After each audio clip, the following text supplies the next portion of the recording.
오늘 우리에게 주신 하나님의 말씀은 고린도전서 14장 6절에서 19절입니다. 제가 먼저 읽겠습니다.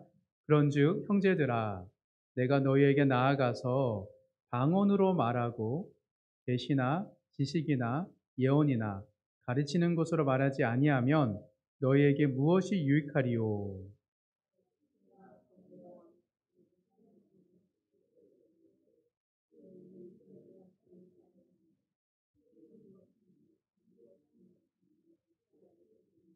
만일 나팔이 분명하지 못한 소리를 내면 누가 전투를 준비하리요?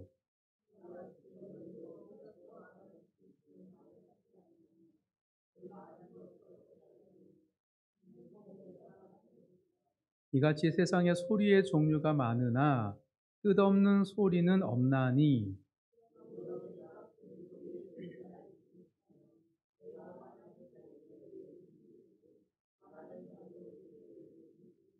그러므로 너희도 영적인 것을 사모하는 자인즉 교회의 덕을 세우기 위하여 그것이 풍성하기를 구하라.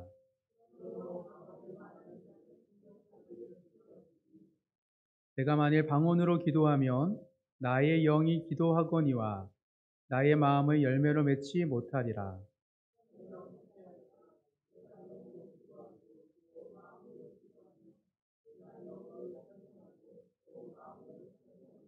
그렇지 아니하면 내가 영으로 축복할 때에 알지 못하는 처지에 있는 자가 내가 무슨 말을 하는지 알지 못하고 내 감사에 어찌 아멘하리요.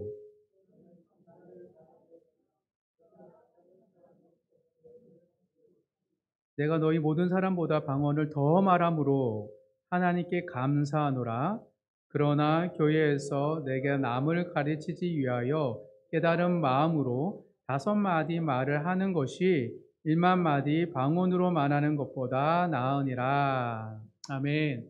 오늘은 고린도전서 14장 6절에서 19절 말씀을 통해 풍성하기를 구하라는 제목의 말씀을 나눌 때 우리의 감정을 풍성하게 나누는 것이 얼마나 중요한지 깨닫는 귀한 말씀 되기를 주님의 이름으로 축복합니다. 김용태 교수님이 쓰신 가짜 감정이라는 책이 있습니다. 저자는 기독교 상담 교수이시기에 성경적인 관점으로 가짜 감정이라는 책을 쓰셨는데 신앙이 없는 사람도 읽을 수 있을 정도로 쉽게 쓰여진 책입니다. 책 제목이 흥미롭지 않습니까? 가짜 감정. 왜 가짜 감정이라고 책 제목을 정했는지 프롤로그 첫 부분에 보면 자세히 설명하고 있는데요. 그 내용을 함께 나누고 시작하도록 하겠습니다. 제가 한번 그 부분을 읽어드리도록 하겠습니다. 감정은 참 오묘해서 때로 위장을 한다. 불안한데 화를 내고 우울한데 즐거운 표정을 짓는다.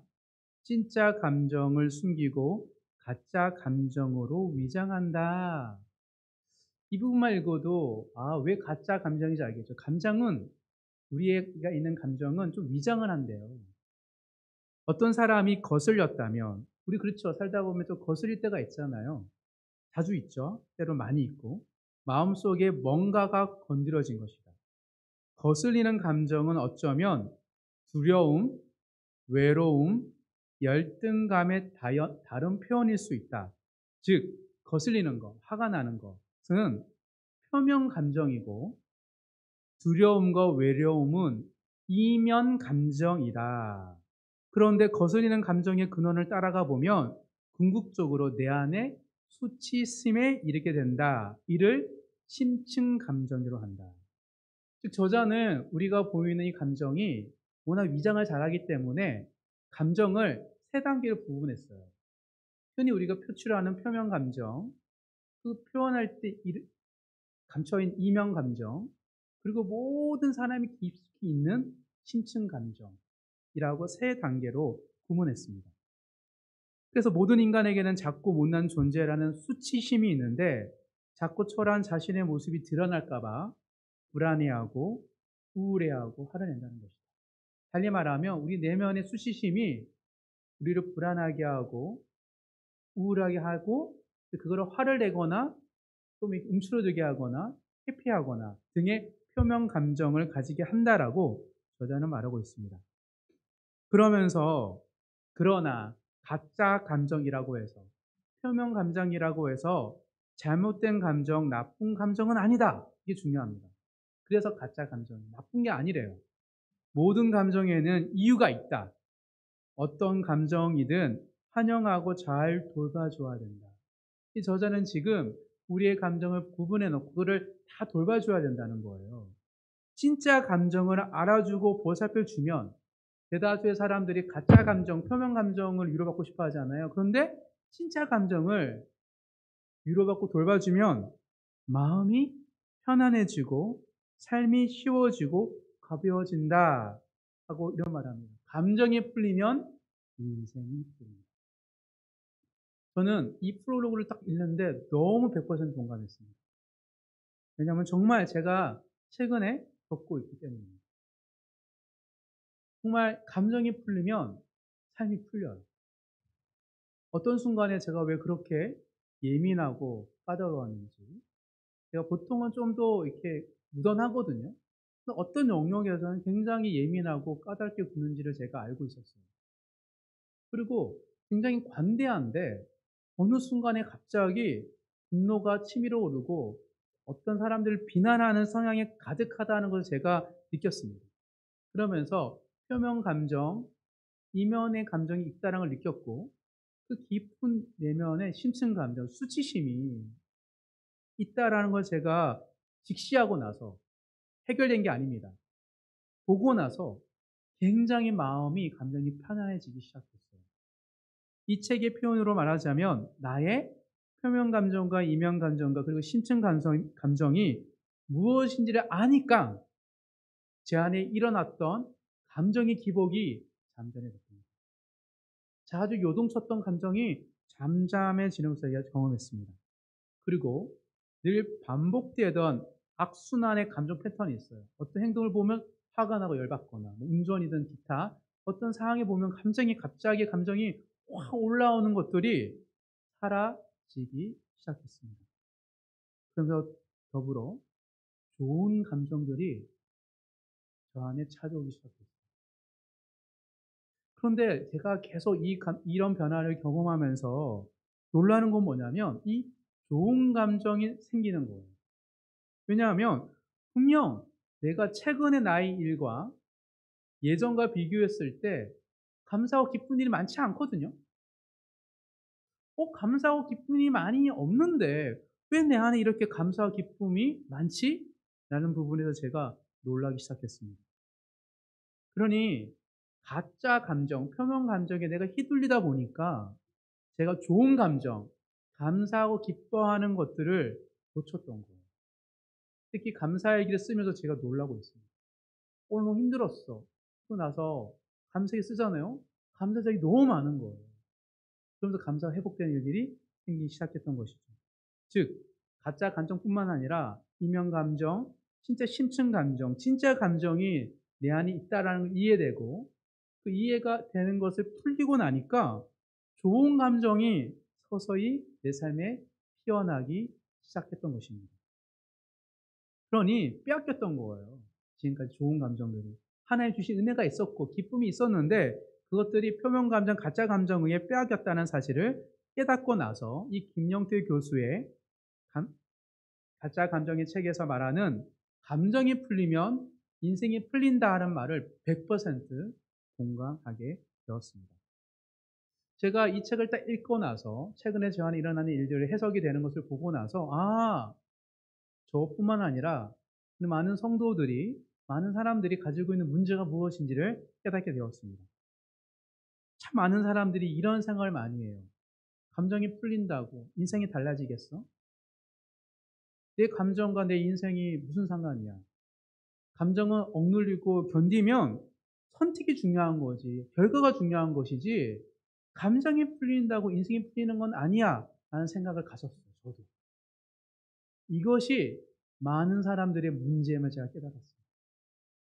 감정을 풀리게 되니 인생이 풀려요. 상황이 변함없는데도 불구하고. 즉 진짜 감정에 대해서 많은 사람들이 소홀히 여겼던 거예요.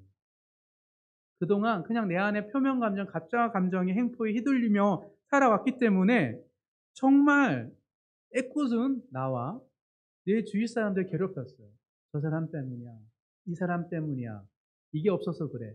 또 내가 이게 힘든 거야. 라고 주위 사람들만 들들볶아서 힘들었다는 것을 제가 깨닫게 되었던 것입니다. 즉, 우리에게 진짜 중요한 것은 자기의 감정을 잘 들여다보고 돌보는 것이 인생을 행복하게 살아가는 비결이라는 사실이었습니다. 이걸 놓쳤어요. 그래서 성경에는 마음을 지키라, 감정이 중요하다라고 그렇게 강조를 많이 했던 거예요. 다 찾아볼 수는 없지만 우리 잠언 한번 찾아보도록 하겠습니다. 잠언 4장 23절 먼저 두 구절 찾을 텐데요. 먼저 잠언 4장 23절 찾겠습니다. 잠언은 끊임없이 감정이 담겨 있는 마음이 중요하다고 말하고 있습니다. 잠언 4장 23절 다 같이 읽습니다. 모든 지킬 만한 것 중에 더욱 내 마음을 지키라. 생명의 근원이 이에서 남이니라. 우리가 하루 한 주 동안 우리가 지키고 애써야 될 것 중에 가장 중요한 것이 바로 내 마음을 지키는 것, 감정을 지키는 것이라고 잠언에서 얘기하고 있습니다. 또 한 절 더 찾겠습니다. 잠언 25장입니다. 25장 28절. 잠언 25장 28절 다 같이 읽겠습니다. 자기의 마음을 제어하지 아니하는 자는 성읍이 무너지고 성벽이 없는 것과 같으니라. 무슨 말입니까? 성벽이 무너지고 성읍이 무너지면 강도와 나쁜 대적한테 우리의 집이 계속 약탈을 당하는 거예요. 성벽이 없이는 편안할 수 없습니다. 즉, 마음을 제어하지 못하는 것은, 마음을 돌보지 못하는 것은 수많은 좋은 감정을 빼앗길 수밖에 없다라고 성경에서 이야기하고 있는 거예요. 즉, 우리의 마음은 그동안 내 마음을 다루지 못하고 다루는 방법을 몰랐던 것이 우리의 문제입니다. 즉, 하나님께 배웠어야 돼요. 성경을 통하여서 성령 하나님께 매일매일마다 내 마음을 지키고 내 마음을 돌보는 법을 배워야 되는데 그걸 몰랐던 거. 왜요? 감정이 왜 중요해? 감정이 풀리면 인생이 풀린다 생각을 안 했기 때문이에요. 생각이 중요하지. 어떤 생각을 가지고 어떤 선택을 하느냐가 중요하다라고만 생각했기에 하나님께 말씀을 통하여 마음을 다루는 법을 못 배웠던 거예요. 이것이 우리의 문제인 겁니다. 그래서 우리는 하루속히 마음의 성벽을 세워야 됩니다. 어떻게 해야지 우리 마음을 지키고 마음의 성벽을 세우는 것일까? 그것은 정말 쉽지 않습니다. 성경을 보면 그렇게 강조하고 있고, 왜냐하면 쉬운 게 아니기 때문에. 악한 세상에 살아간다는 것은, 내 마음을 지키는 성벽을 세운다는 것은 홀로 하기가 너무 어렵습니다. 혼자서는 못해요. 그래서 공동체를 통하여 배울 수 있는 것이 마음을 지키는 법입니다. 그래서 예수님께서 이 땅에 오셔서 살아가는 사람들을 보고 안타까워 여기면서 회당에서 제자들을 양육하지 않으셨어요. 회당에서 가르치기도 하셨거든요. 근데 불구하고 소수의 선택받은 제자들을 데리고 공동체 생활을 통하여서 예수님은 훈련시키셨습니다. 마음을 지키는 법을 알려주셨던 것이에요. 즉, 어떤 공동체를 경험하느냐가 어떤 마음을 가지는가와 연결되어 있습니다. 그냥 성경 공부한다고 우리는 마음을 지키는 법을 배울 수 있는 게 아니에요. 그래서 예수님께서 떠나시면서 제자들에게 교회를 주셨습니다. 교회를 세우라고 사명을 주신 거예요. 즉, 교회에서 서로가 서로를 돌보면서 우리는 마음을 지키는 법을 배우기 때문입니다. 즉, 교회는 우리의 마음을 지킬 수 있도록 우리를 훈육시키시는 영적 부모와 같습니다. 그래서 많은 믿음의 선배들은 교회를 영적인 어머니라 했어요. 즉, 공동체에서 우리가 내 마음을 지키는 법을 배우지 않고 그냥 세상을 나아가면 마음을 휘둘리고 좋은 마음들이 다 빼앗긴다라고 말하고 있는 것이죠. 즉 감정을 이해하고 돌보는 방법은 공동체를 통해서 배울 수 있습니다. 교회가 교회답게 순기능을 할 때 우리는 공동체를 통해서 내 마음을, 내 감정을 돌봄받고 그것을 마음을 지키는 법을 자연스럽게 배우게 되는 것이죠. 그렇다면 이런 질문이 생깁니다. 우리 교회는, 내가 겪고 있는 공동체는 이런 순기능이 있을까? 우리는 서로의 마음을 돌보면서 마음을 지키는 법을 지금 배우고 있는가 하는 질문을 던져야 됩니다. 더 나아가 정말 교회가 그런 역할과 기능을 한다면 우리가 어떤 노력을 해야지 공동체 생활을 통하여서 내 마음을 지키고 돌보는 것을 배울 수 있을까? 대한 질문을 가지게 됩니다. 오늘 본문을 통해서 공동체가 순기능을 할 때 어떤 일이 일어나는지, 그리고 교회가 순기능 역할을 감당하기 위해서는 어떠한 소통 방법이 필요한지 사도 바울이 이야기를 통하여서 세 가지 소통 방법에 대해서 함께 나누도록 하겠습니다. 그때 공동체 생활을 통하여서 정말 감정을 돌보시고 또 감정을 제어하는 법을 배우시는 모든 성도님 되시기를 간절히 소망합니다. 우리가 그런 감정을 제어하는 방법을 배울 때 상황과 환경이 어떠하든지 간에 주님 안에서 좋은 감정, 기뻐할 수 있고 감사할 수 있는 삶을 살아가는 모든 성도님 되시길 주의 이름으로 축복합니다. 오늘 본문에서 바울은 건강한 소통 방법에 대해서 이야기하고 있습니다. 고린도 교회 성도들의 공적 예배의 모습이 이와 같았어요. 즉, 공적 예배에서 방언도 자주 있었던 것 같아요. 이렇게 예배 드리는데 갑자기 누군가가 예언하기도 하고 말씀 받은 건 나누기도 하는데 순서를 기다리고 막 성령 충만한 초대교회였잖아요. 근데 방언으로 누군가가 계속 기도하기도 했었던 것 같아요. 공개적으로. 그런데 공적인 모임에서 방언을 한다는 건 어떤 거예요? 갑자기 이렇게 하다가 누가 막 방언을 기도하는데 생각이 크게 예배 흐름이 끊기고 경화서 은혜의 흐름이 차단된다는 거예요. 그래서 초대교회 고린도 교회에서도 이런 일이 자주 일어났습니다. 왜냐하면 방언은 그 누구도 알아듣지 못하는 언어거든요. 방언하는 사람도 무슨 말인지 모르는 게 방언이에요. 그래서 항상 방언을 하려면 옆에 통역하는 사람이 필요하다라고 말하는 것이죠. 그러니 방언이 수시로 일어났다면 예배의 흐름이, 은혜의 흐름이 끊길 수밖에 없었던 거예요. 그래서 이런 일이 자꾸 반복되니까, 근데 은혜 충만해서 방언하는데 이렇게 막을 수도 없고, 일부 고린도 교회 성도들이 연락을 했어요. 사도 바울에. 문의를 한 거예요. 이런 일은 있는데 어떻게 했으면 좋겠냐. 거기에 대한 답변이 오늘 본문에 있는 것입니다. 그래서 바울은 공众예배에서 방언을 어떻게 여겨야 될지에 대해서 오늘 설명해 주는데, 이 설명을 통하여서, 방언에 대한 설명을 통하여서 사도 바울은 해라 안 해라가 아니라 공동체가 공적인 자리에서 어떻게 소통해야 되는지 원론적인 얘기를 하고 있습니다.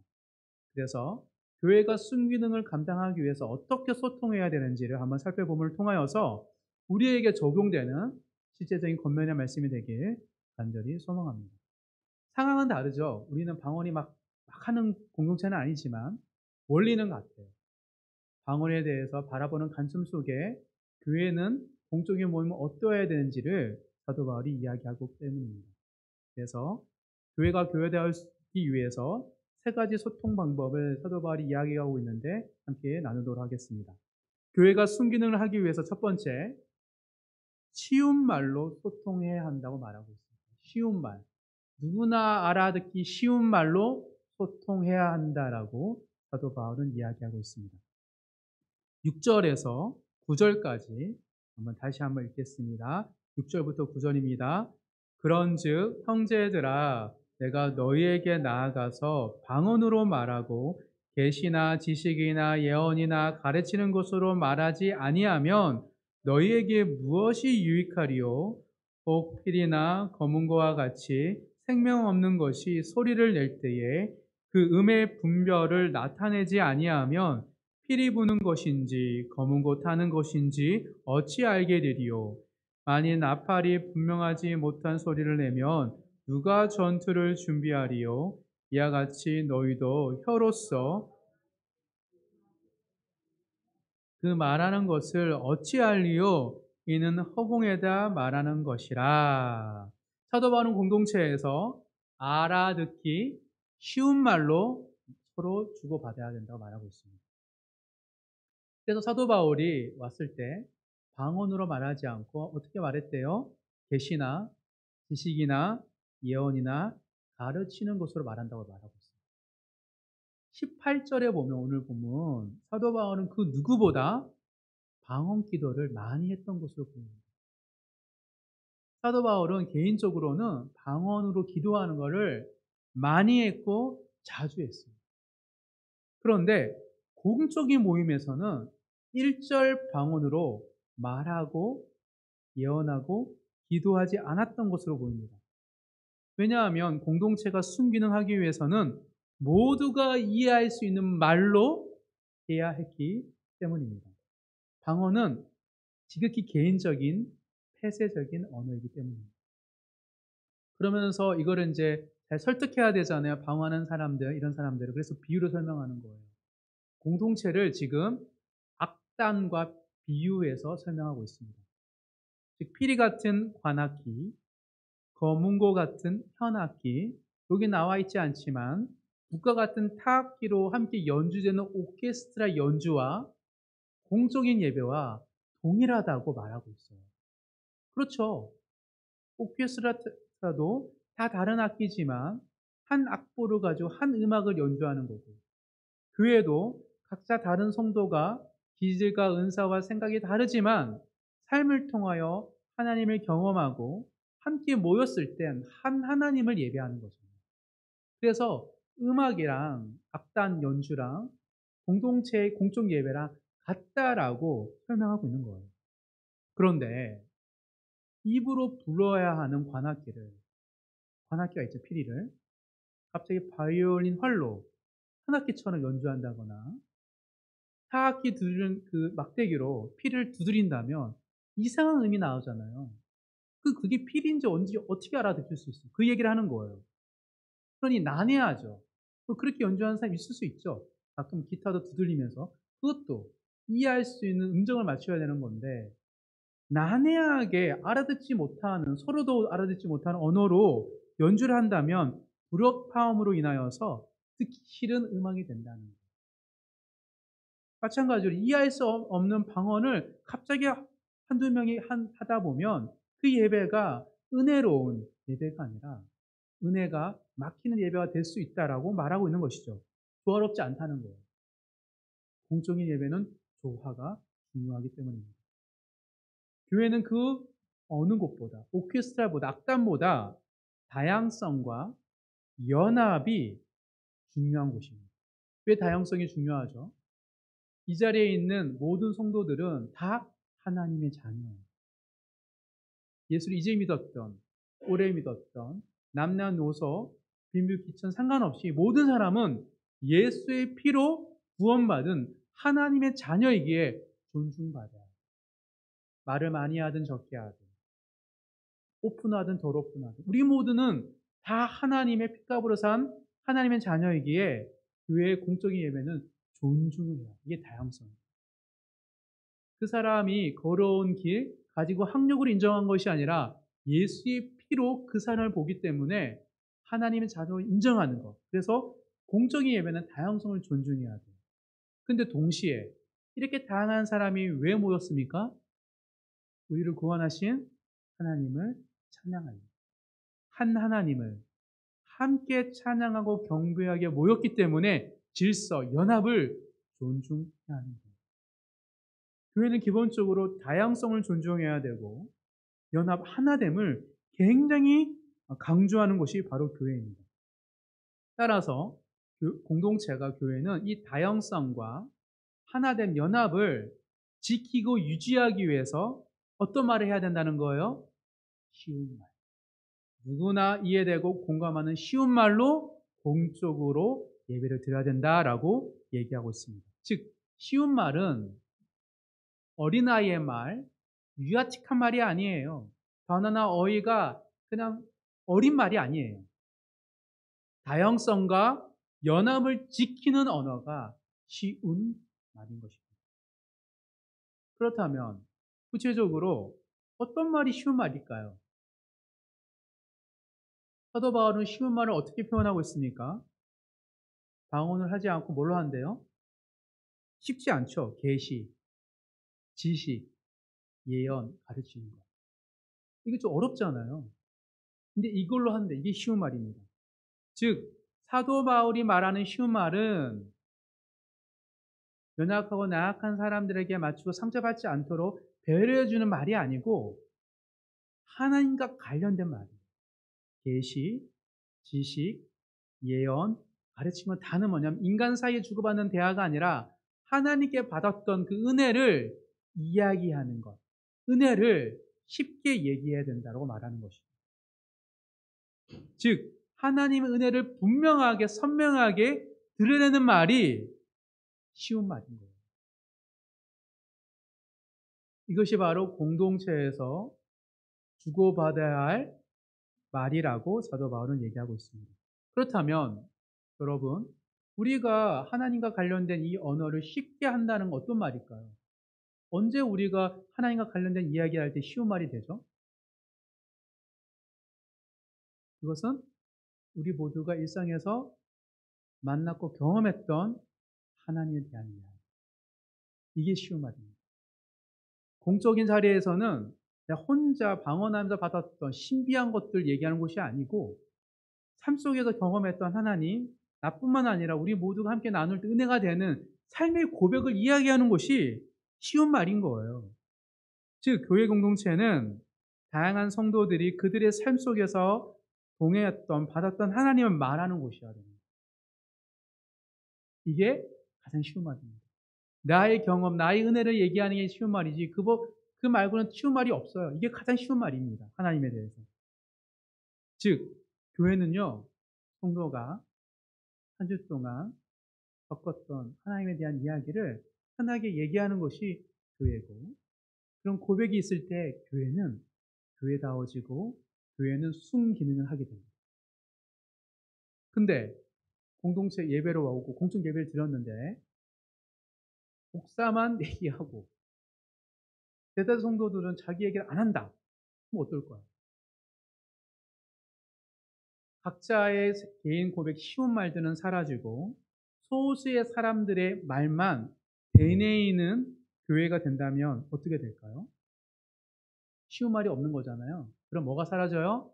다양성과 연합이 흔들려요. 그럼 어떻게 되냐면 획일적인 교회가 됩니다. 그래서 획일성이 있으니까 우리가 다 하나 된 것처럼 보이거든요. 근데 서로에 대한 관심이 없어요. 여러분, 획일적인 공동체 있어 보세요. 관심 있습니까? 성도 옆에 앉은 성도가 엘리베이터에서 인사를 하시나요? 아니요. 주차장에서 싸우지 않으면 다행이에요. 왜요? 나의 이야기, 그 사람의 이야기 듣지 않으면요.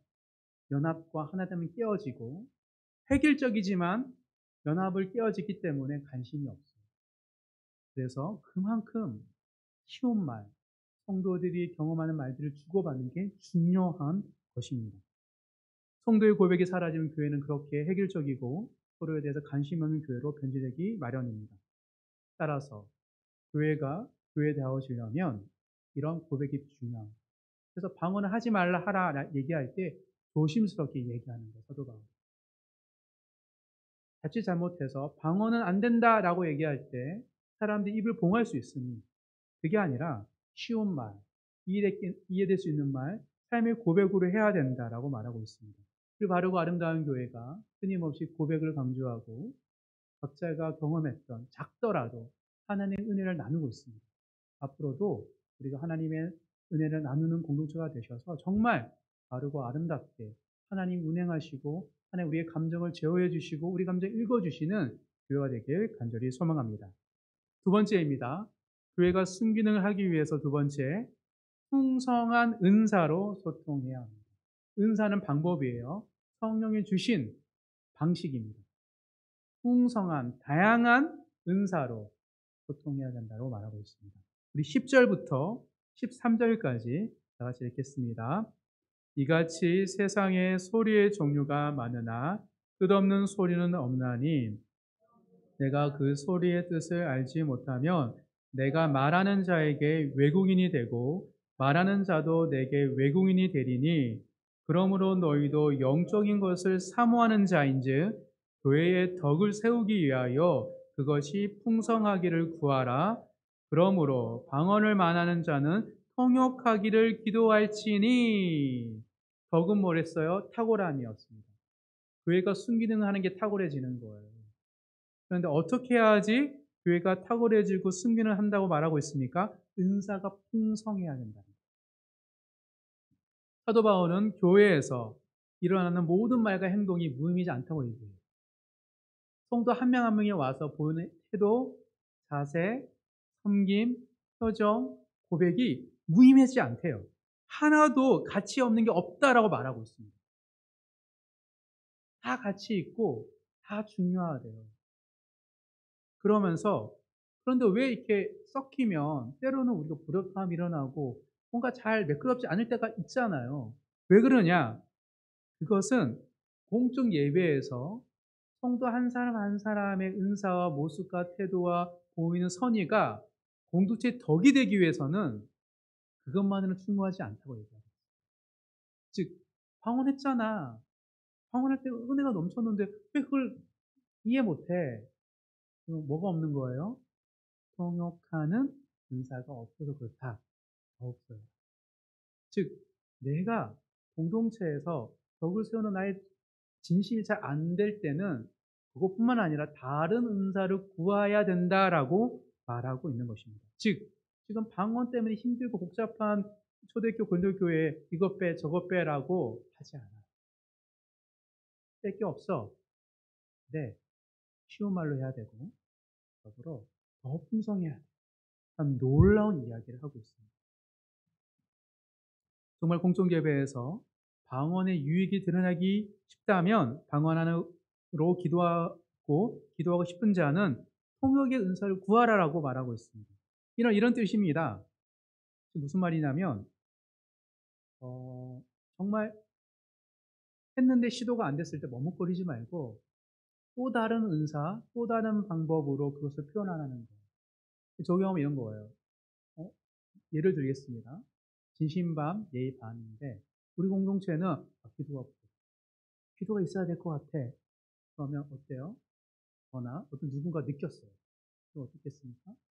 기도하자 그러고 평소에 짧게 쉽기도 했으면 더 길게 할 것 같고 누구를 중보할 때도 잘 지내 헤어져 할 때도 아니야 우리 기도해 줍시다 하고 막 벌떼 기도하고 그런 식으로 기도의 분량을 늘리겠죠. 기도가 부족한 걸 느꼈으니까. 그런데 그렇게 한 사람이 계속 그렇게 시도한다고 생각해 보세요. 맞는 말이긴 한데 옆에 있는 지체는 어떨까요? 지쳐요. 힘들어요.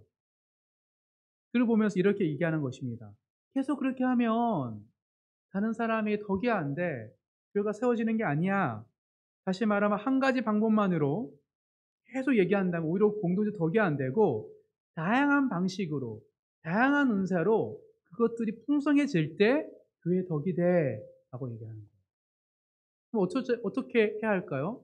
기도가 필요해. 그러면 먼저 기도를 많이 할 뿐만 아니라 기도를 통해서 받은 은혜를 쉬운 말로 고백해요.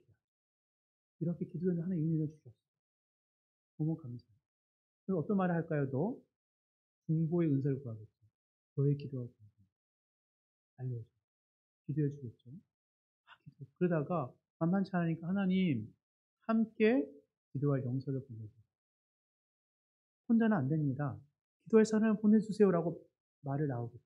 지금 뭐냐면 기도의 분량뿐만 아니라 은혜를 나누어야 되고 또 중보하는 은사를 구해야 되고 함께 동지를 구해야 되는 것들이 연계적으로 일어나는 거예요. 이게 풍성한 은사를 구하라라고 말하는 사도 바울의 권면입니다. 더 풍성해질 때 우리 공동체는 바르고 아름답게 세워지기 때문입니다. 즉 공동체 소통 방식은 다양한 은사, 풍성한 은사로 소통을 해야 돼요. 그래서 이것만 하겠어가 아니라 이것도 할 수 있고 저것도 할 수 있고 얼마든지 내가 눈에 보이는 대로, 내 느껴지는 대로 표현하고 행동하는 것, 그것이 바로 교회의 소통 방식이 되어야 된다라고 말하고 있습니다. 사랑하는 바로 만난 성도 여러분, 우리 예배가 세워져 가고 서로가 서로에 대해서 섬기와 봉사를 하는 것, 그것이 바로 건강한 소통 방식이에요. 지금처럼 앞으로도 서로가 할 수 있는 것들을 도울 때 놀라운 공동체의 순기능을 통하여서 우리의 감정을 위로받고 또 제어하는 법들을 배울 줄 믿습니다. 그런 교회 되기를 간절히 소망합니다. 마지막 세 번째, 사도 바울이 교회가 순기능을 끊임없이 유지하기 위해서는 어떻게 소통해야 되냐면 깨달은 마음으로 소통해야 한다고 말하고 있습니다. 우리 마음의 감정에 나쁜 감정만 있는 게 아니에요. 힘든 감정만 있는 게 아니에요. 깨달은, 깨닫게 하신 감정이 있습니다. 마음이 있습니다. 그 마음으로 소통해야 된다고 말하고 있습니다. 우리 14절부터 19절까지 다 같이 읽겠습니다. 내가 만일 방언으로 기도하며 나의 영이 기도하거니와 나의 마음은 열매를 맺지 못하리라. 그러면 어떻게 할까? 내가 영으로 기도하고 또 마음으로 기도하며 내가 영으로 찬송하고 또 마음으로 찬송하리라.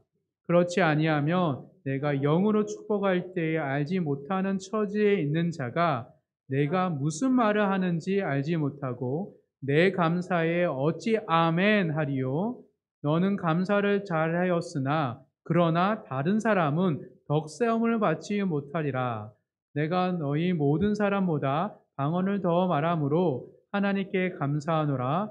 그러나 교회에서 내가 남을 가르치기 위하여 깨달은 마음으로 5마디 말을 하는 것이 1만 마디 방언으로 말하는 것보다 나으니라. 놀라운 공동체의 순기능에 대해서 이해하고 있던 사도 바울은 얼마나 서로가 소통하고 받은 은혜를 나누는 것이 중요한지 알고 있습니다. 즉, 아멘. 누가 얘기하면 너무 은혜 없네. 아멘. 할 때 놀라운 일이 일어나요. 왜 일어나냐면 공동체는 성도는 서로를 비추는 거울이기 때문입니다. 우리가 세상의 종이 아니라 하나님의 자녀임을 공동체에서 서로 주고받는 대화와 아멘 할 때 우리가 깨달아지기 때문입니다. 아멘은 뭐예요? 너에게 일어났던 것에 통하여 하나님께 영광을 올려드리고 나 또한도 그런 일이 일어날 것에 대한 믿음의 고백인 거예요. 왜? 동일한 하나님의 자녀이기 때문에. 즉 교회에서 나눈다는 것은 단순 내 감정을 나누는 것이 아니라 하나님의 자녀로서 서로가 주고받는 거예요. 근데 우리 안에 누가 계시죠? 성령님이 계세요. 성령님은 우리 삶에 끊임없이 도와주시고 우리에게 말씀하십니다. 성령님 그냥 가만히 계시는 게 아니에요. 끊임없이 우리를 도와주고 말씀하시는데 우리가 세상의 종처럼 살면 잘 몰라요. 그런데 교회에서 성도들과 함께 은혜를 나눌 때 주고받으면서 나는 왜 저 생각 못했지? 저 사람 저런 변화가 있지? 라면서 내가 하나님의 자녀로서 나에게 일하시는 하나님의 성령님의 말씀과 도우심을 깨닫게 되는 거예요. 이게 비추는 거리죠. 그래서 우리가 영적으로 깨어있고 말씀과 기도에 전념하면서 공동체 나누다 보면 뭐가 들리냐면 성령의 음성이 들려요. 하나님의 뜻이, 하나님의 말씀이, 하나님 나에게 원하시는 것이 보여집니다. 이거는 소수의 사람만의 이런 이야기가 아니에요. 모든 성도에게 보편적으로 일어나는 현상입니다. 왜? 성령이 계시기. 부흥은 뭐예요? 그 일하심이 동시다발적으로 한 곳에 모든 사람이 느낄 때가 부흥이에요. 은혜 받은 거는 간헐적인 소수의 사람만 은혜 받는 거고, 근데 성령의 일하심이 다 있습니다. 즉, 교회가 가장 교회다워지는 것이 바로 여기 있습니다. 성령 안에서 깨달은 것을 크든 작든, 이 대단하든 작든 나누고 서로 위로받고 격려받고 주고받는 이 공명을 통하여 우리 안에 우리 모두가 하나님께 사랑받는 자구나라는 걸 깨닫는 것. 이게 바로 교회가 교회다워지는 거예요. 악한 세상 속에서 홀로 있어 외롭고 힘들고 버겁지만 교회 와서 나는 하나를 던졌는데 둘, 셋, 넷, 다섯을 받을 때, 아, 하나님은 살아계셔서 당신의 자녀를 돌보고 계시는구나라는 깨달을 때 우리 안에 하나님의 자녀로서의 사랑과 긍지와 특권이 회복되는 거예요. 그것이 바로 교회의 역할인 것이죠. 이렇게 우리가 살아갈 때 우리는 우리의 감정을 표명, 이면, 심층을 넘나들면서 공감받아요. 이해받아요. 풀려요. 해결되는 게 아닙니다. 내 감정이 무엇이 깨달을 때 우리가 마음이 편안해지고 하나님이 주신 사랑이 회복되기 시작되는 것이죠. 즉, 쉬운 말과 다양한 방법으로 우리의 깨달은 것을 서로 나눌 때 우리는 우리의 감정을 지키는 법을 자연스럽게 배우게 됩니다. 성령께서 우리를 돌보고 계시기 때문에. 이것이 바로 교회를 공동체를 주신 하나님과 예수님의 의도고 목적입니다. 그래서 교회에서 이런 나눔을 하잖아요. 사람이 변합니다. 변하게 돼 있어요. 창조주 하나님께서 이 세상 버리지 않으셨어요. 여전히 교회를 통하여서 하나님의 자녀를 재창조, 회복시키고 계셔요. 은혜 받고 삶이 변화되는 일들이 일어나고 있습니다. 그것이 바로 살아계신 하나님께서 교회를 통하여 우리의 감정과 마음을 다스리면서 우리에게 새롭게 하시는 재형성의 교회의 역할입니다. 교회는 새로운 피조물이 될 수밖에 없어요. 되어야 합니다. 왜요? 하나님은 살아계시고 교회를 통하여서 성도들을 변화시키고 계시기 때문입니다. 하나님은 죽은 분이 아니에요. 하나님 여전히 일하시고 여전히 교회를 통해서 우리를 새롭게 빚어가고 계세요. 근데 그것을 경험하기 위해서는 우리가 쉬운 말로 다양한 방식으로 깨달은 것들을 주고 받아야 된다라고 사도 바울은 이야기하고 있는 것이죠. 사랑하는 성도 여러분, 우리의 교회 공동체가 또 바르고 아름다운 교회가 이런 일들이 충만했으면 좋겠습니다. 우리의 상황이 변하든 변하지 않던 주님 한 분만으로 만족하고 주님의 자녀로 특권을 가지고 자긍심을 가지고 세상 한복판에서 주님을 따르겠다는 고백이 우리의 나눔을 통해서 생기는 거예요. 더디지만 우리는 형성되고 있고 변화되고 있고 우리 안 잃어버렸던 감사 기쁨이 회복되고 있습니다. 그 은혜를 나눔과 고백을 통하여서 누리시는 모든 성도님 되시길 주님 이름으로 축복합니다. 감정이 풀리고 인생이 풀릴 줄 믿습니다. 그런데 장애물이 있어요. 딱 하려면 잘 안 돼요. 그리고 늘 항상 이런 생각이 듭니다. 그래, 지난주 괜찮았어. 위로받았어. 그런데, 어? 일시적인 것 같아요.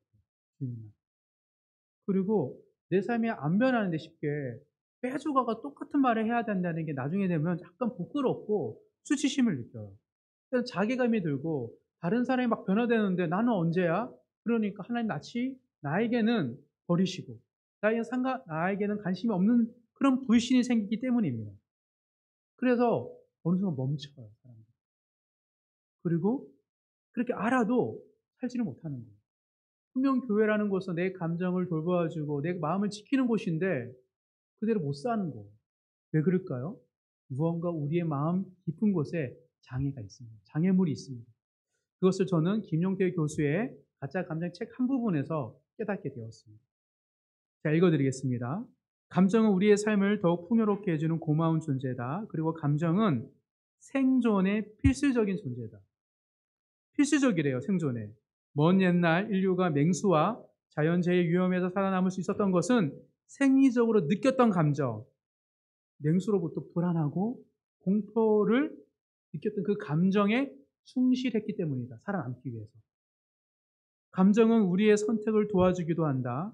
뭔가를 하고 싶은 마음은 감정에 의해서 만들어지기 때문이다. 라고 하면 이 다음 이야기가 저에게 처음 깨닫게 해줬는데요. 뇌과학자 디마지오는 사고 때문에 뇌의 전두엽에 손상을 입은 12명의 사람을 조사했대요. 연구했대요.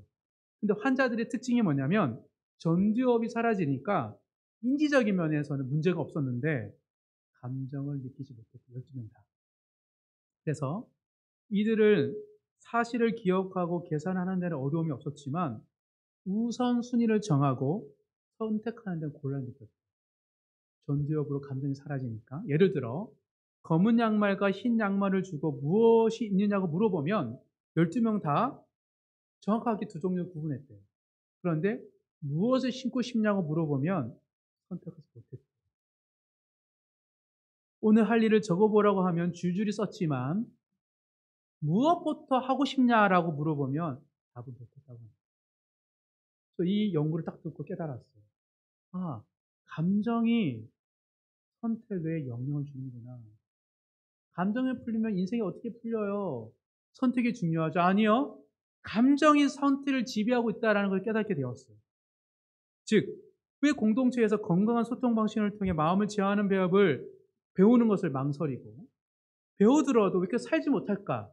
그것은 감정의 문제가 있어요. 어떤 감정? 하나님을 두려워하지 않아요. 많은 성도들이 예수 믿고 교회 왔지만 하나님을 두려워하지 않고요. 세상을 두려워합니다. 그래서 세상이 두려우니 세상의 두려운 방식대로 선택하는 거예요. 아무리 알려줘도 잠언에서 성경에서 말해도 하나님이 두려운 게 아니고 세상이 두려우니까 선택하지 않는 거예요. 내가 뭘 두려워하느냐가 나의 선택을 지배하기 때문인 것입니다. 이것이 우리의 문제예요. 우리 깊은 내면에 하나님을 두려워하고 하나님을 경외하지 않는 거예요. 하나님을 경외하지 않으면 아무리 교회 공동체를 통하여서 우리의 마음을 다스리고 우리의 감정 회복시켜 주시고 새롭게 빚어주신다 할지라도 그것을 누리지 못하는 거예요. 이게 문제임을 깨닫게 되었습니다. 그래서 예수님께서 제자들에게 이렇게 말씀하셨어요. 찾아볼까요? 마태복음입니다.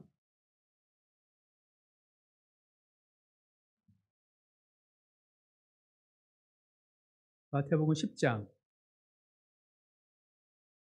28절에서 31절 4절 먼저 읽겠습니다. 마태복음 10장 28절에 31절입니다. 몸은 죽여도 영혼은 능히 죽이지 못하는 자들을 두려워하지 말고 오직 몸과 영혼을 능히 지옥에 멸하실 수 있는 이를 두려워하라. 참새 2마리가 한 아사리온에 팔리지 않느냐? 그러나 너희 아버지께서 허락하지 아니하시면 그 하나도 땅에 떨어지지 아니하리라.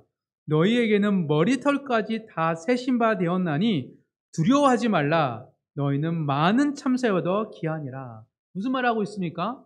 세상보다 하나님을 두려워하고 그래도 하나님 우리를 죽이지 아니하시니 돌보시니 그런 세상을 두려운 것좀 두려워하지 말라는 거예요. 경외하라는 거죠.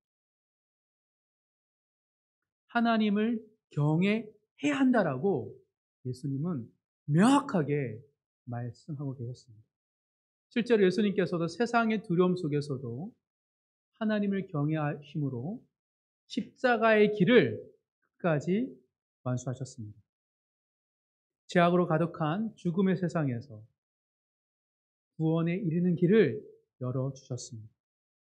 즉, 세상을 두려워하여 세상처럼 되고 싶어서 첫째 아담은 하나님이 아닌 제약된 길을 걸어갔다면 둘째 아담이신 예수님께서는 세상을 두려워하지 않고 하나님을 경외함으로 순종의 길을 걸어가셨던 것입니다.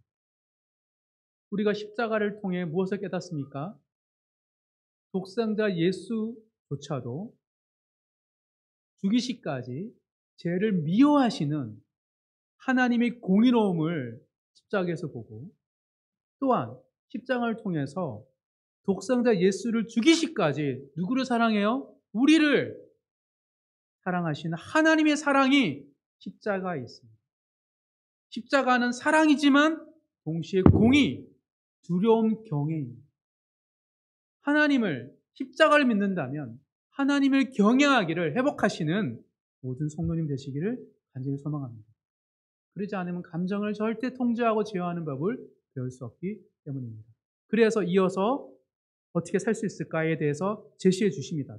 예수님께서 마태복음 10장 32절, 33절, 2절 다 같이 읽겠습니다. 누구든지 사람 앞에서 나를 시인하면 나도 하늘에 계신 내 아버지 앞에서 그 일을 시인할 것이요 누구든지 사람 앞에서 나를 부인하면 나도 하늘에 계신 내 아버지 앞에서 그를 부인하리라. 우리는 예수님처럼 완전한 순종을 이룰 수 없습니다. 하지만 어떻게 할 수 있습니까? 예수님을 부인하지 않고 신함을 통하여서 어떻게 할 수 있다고요? 하나님을 경외하는 삶을 살 수 있다라고 제시해 주셨어요. 우리의 수준에 맞게, 우리 형편에 맞게 예수님께서 하나님을 경외한다면 뭘 하래요? 나를 부인하지 마. 나를 신하면 돼라고 얘기해 주셨습니다. 그래서 우리는 예수를 믿는 믿음으로 일상에서 어떤 어려움과 힘듦을 겪어도 예수는 부인하지 않고 예수는 시인하는 그런 작은 삶의 고백을 통하여서 하나님을 경외할 수 있고요. 그리고 그를 나눌 때 교회 와서 이런 어려움이 있었지만 예수님 때문에 이런 마음 이렇게 했어요라는 작고 사소한 고백을 할 때 우리 안에 하나님의 자녀로서의 자긍심이 생기고 우리의 마음이 위로받고 우리의 마음이 견고해지는 것을 경험할 줄 믿습니다.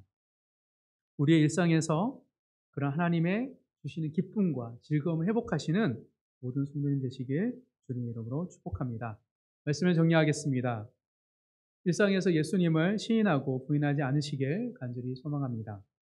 세상보다 하나님을 더 두려워하고 경외하기를 간절히 소망합니다. 세상에서 성령께서 깨닫게 하신 것들을 다양한 방식으로 교회에서 나누는 모든 성도님 되시기를 주님으로 축복합니다. 이렇게 말씀에 순종할 때 우리의 감정이 풀리고 우리 인생이 풀리는 그 은혜가 우리의 삶에 충만할 줄 믿음으로 축복합니다.